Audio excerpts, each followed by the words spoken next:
Hello my friends, good morning. سلام دوستای عزیز، صبح بخیر. That all of you be happy and healthy. امید خوب صحتمند سر حال باشین. It's the new decoration of the office.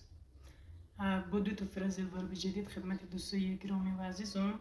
شماره اولش the first one میگه take it easy, take it easy. وقتی که دچار مشکل میشین، یک مشکل سخت بهتون پیش میاد، به خاطر اینکه دلداری به به شما چی میگه take it easy، اینه که زیاد سخت نگیر. بسیار من شماره دوم one flower doesn't make spring.